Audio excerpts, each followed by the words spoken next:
High, আবারও একটা নতুন মিনি ব্লগ নিয়ে চলে আসলাম। আজকে একটু বেরোনোর ছিল। অনেক দিন ধরে ভাবছি সময় করে বের হব, কিন্তু কিছুতেই আর সময় করে বের হওয়া হচ্ছিল না। আজকে একটু ফ্রি টাইম পাওয়াতে বেরিয়ে পড়েছি।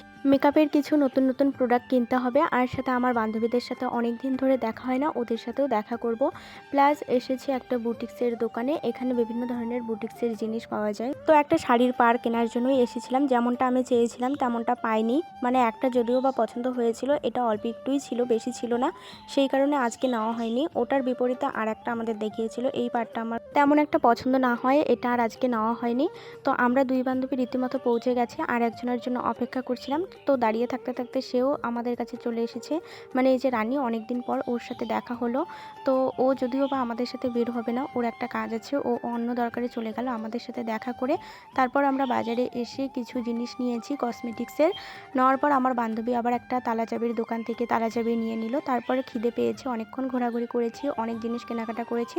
জিনিস কেনাকাটার পর হঠাৎ করে বান্ধবীকে বললাম, চল রয়্যাল বিরিয়ানিতে, আজকে বিরিয়ানি খাবো। বান্ধবী নাকি রয়্যাল বিরিয়ানিতে কখনো এসে বিরিয়ানি খায়নি। তো এখানে এসে বিরিয়ানি খাচ্ছিলাম। এখানে বিরিয়ানির দামটা অনেকটাই কম। আলু সহ এগ বিরিয়ানি ছিল 80 টাকা, আর চিকেন বিরিয়ানি ছিল মাত্র 100 টাকা। তো বিরিয়ানি খেয়ে আমি বাড়ির দিকে যাচ্ছিলাম, আমার বান্ধবী ওইদিকে বাড়ির দিকে যাচ্ছিল। এটাই ছিল সেদিনের ছোট্ট একটা মিনি ব্লগটা কেমন লাগলো জানিও, আর সাথে পেজটিকে ফলো করে দিও। চলো আজকের মতো এই পর্যন্ত, টাটা।